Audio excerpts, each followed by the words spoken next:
היי אהובים, מה קורה? אז לאור הצלחת כל סאגת שפך כזה שאתם יכולים ללחוץ כאן או למטה בדסקריפשן וכאילו לראות את כל הסיפור הזה, שזה אפילו לא כל הסיפור אני חייבת להגיד. החלטתי לעשות מסוג של כזה הקדמה לסיפור הזה, כי ראיתי שיש הרבה שאלות ומין חוסר הבנה כזאת. ואני רק רוצה להדגיש לפני גם שלמרות שזה יכול להיות נורא מצחיק עכשיו, מדובר בבן אדם די לא סימפטי והוא אלים והוא לא בן אדם הכי אינטליגנט, או סביר, הוא לא בן אדם כזה סביר, ואני עכשיו די צוחקת על זה, אבל באותה תקופה זה היה מאוד קשה לי, וזה השאיר את חותמו, אפשר להגיד, והיה לי מאוד קשה שזה קרה. אז עם כמה שזה נחמד עכשיו לשמוע על זה, כאילו, זה דברים שהם רעים וצריך להימנע מהם, ואם יש לכם את היכולת להבין שאתם נמצאים במערכת יחסים כזאת, זה פשוט תלכו, פשוט קומו ותלכו, אל תישארו, אל תצפו שאולי הבן אדם השני ישתנה, כי מי שבוגד תמיד בוגד, מי שמתנהג חרא לאנשים ומדבר עליהם לא יפה ועושה את כל המניפולציות האלה, ימשיך לעשות את זה גם אחר כך. אז אם אתם נמצאים במערכת יחסים שאתם מרגישים מאוימים או לא בטוחים או לא סומכים מספיק על בן הזוג שלכם, פשוט קומו ותלכו, אתם לא תשנו אותם. אם הם חרות הם יישארו חרות. אז אני ושפך הכרנו שהייתי בצבא, אני סיפרתי את זה כבר, ואני הייתי מקית בחיל אוויר, וזה ממש לא כיף ויוקרתי כמו שזה נשמע, ואני בעצם הייתי בקורס מקים חצי שנה, ויש לי בעיות רפואיות, יש לי בעיות ברגליים, ואני כביכול לא ממש מתאימה לתפקיד הזה, אני השקעתי מאוד מאוד מאוד בקורס, אבל בגלל הבעיות הפיזיות פשוט לא התאמתי לתפקיד, ואני קיבלתי שיבוץ מאוד לא טוב. קיבלתי שיבוץ שלא רציתי, במקום לא טוב עם אנשים, בסיס לא טוב, קיבלתי במקום לא טוב, ואני שהגעתי לשם כבר ביום הראשון, הייתי מאוד אנטי ומאוד היסטרית. עכשיו, הוא היה הפזם. למי שלא יודע מה זה פזם בצבא, זה אומר הבן אדם עם הכי הרבה ותק, אפשר לקרוא לזה פזם, אני מושג כאילו מה פזם אומר, הבן אדם שנמצא הכי הרבה זמן, שיודע מה לעשות, שיש לו ותק, כאילו, אתם יודעים, גם באזרחות זה ככה, גם בחיים האמיתיים זה ככה, ככל שאתה נמצא את עצמך במקום, יש לך יותר רפיוטיישן, וכולם מכירים אותך, וכאילו אתה כבר הוכחת את עצמך. ואז הוא בא, וכאילו התחיל ללמד אותי על דברים. יש לציין שזה מאוד חשוב, שפך לא נראה טוב. אוקיי? גם במהלך הזמן שהיינו ביחד, הוא לא נראה טוב, אני מודעת לזה מאוד.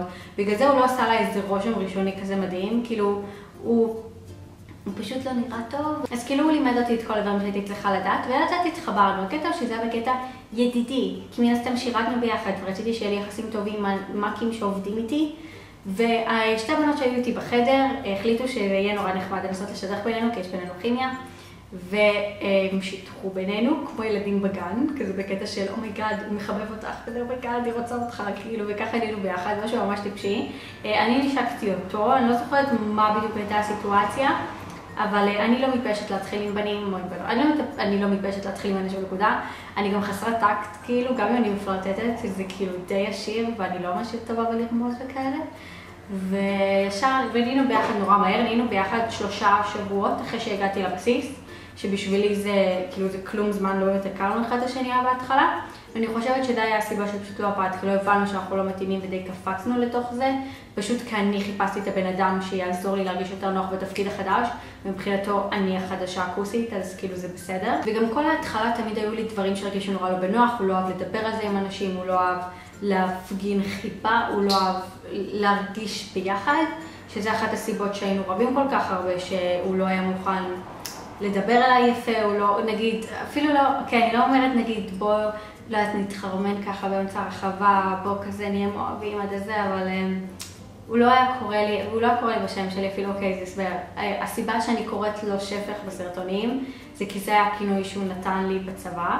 עכשיו, אני יודעת שזה מאוד מעליב ודי משפיל בתכלס, ושאני באה לחבר שלי ואומרת לו, היי מאמי, מה קורה? והוא קורא לי שפך וצוחק עליי, וזה לא היה בקטע אכפתי במיוחד, זה היה בקטע של איך לגרום לי להרגיש כמו חרא, כי זה היה בערך התחביב שלו בתקופה שהיינו ביחד, והוא פשוט היה קורא לי ככה כל הזמן, וזה גם למה זה היה נראה לי עולם לקרוא לו ככה כאן, כי אני באמת חושבת שיש משהו נורא מקטין ומעליב בשם הזה. אחרי שהוא קרא לי ככה כל כך הרבה זמן, אז נראה לי נחמד כזה קצת להחזיר לו ולקרוא לו כאן ככה. הלקח שלי באמת להעביר הלאה, כי אני באמת חושבת שזה כזה חשוב. אם אתם נמצאים במערכת יחסים שלא טוב, פשוט קומו ותלכו. אני הייתי בטוחה שאין לי ברירה, כי אנחנו נמצאים באותו מקום ואנחנו מכירים את אותם אנשים, ובאיזשהו שלב אני באמת פיתחתי עליו רגשות, למרות שהוא לא פיתח עליו רגשות במהלך כל הזמן הזה, ואני נשארתי מתוך תחושת מחויבות ומתוך תחושה כזאת של מה אם אני לא אמצא משהו טוב יותר. אני נשמע קצת טיפשי, זה כאילו זה לא ממש אישה מוכה או דברים כאלה, אני ממש לא אוהבת להסתכל על עצמי בצורה כזאת, אני גם בכללי, אני לא אוהבת להתקרבן כזה ולהיות קורבן או whatever, אבל בסיטואציה הספציפית הזאת אולי אין לי דרך אחרת להגדיר את זה יותר מדי טוב, פשוט הוא התייחס אליי כל חרב ואני נשארתי כשכנעתי את עצמי שזה מה שמגיע לי. אם אתם נמצאים בסיטואציה כזאת ואתם חושבים שזה מה שמגיע לכם, אז לא. מגיע לכם את הכי טוב שבעולם, וכל אחד ואחד מכם, לכולנו מגיע את הכי טוב שבעולם. אנחנו לא צריכים להקטין את עצמנו, או לוותר על עצמנו, או לסבול, כי אנחנו חושבים שככה זה. זה לא ככה זה. החיים יכולים להיות הרבה יותר טובים בשבילנו, אם רק נדע איפה לשים את הגבול ופשוט ללכת. זה בסדר ללכת שלא טוב, ואני כל כך כועסת על עצמי שבזבזתי כל כך הרבה זמן במערכת היחסים הזאת, ובסיטואציות שהיו לי מאוד לא נוחות בגלל שלא היה לי את האומץ פשוט לקום וללכת ולקחת אחריות על האושר שלי ועל הרגשות שלי. אז אני אוהבת אתכם המון, אתם יודעים, תמזאפ, סאבסקרייב, וכו'. אני אוהבת אתכם המון המונים, ונתראה שבוע הבא. ביי.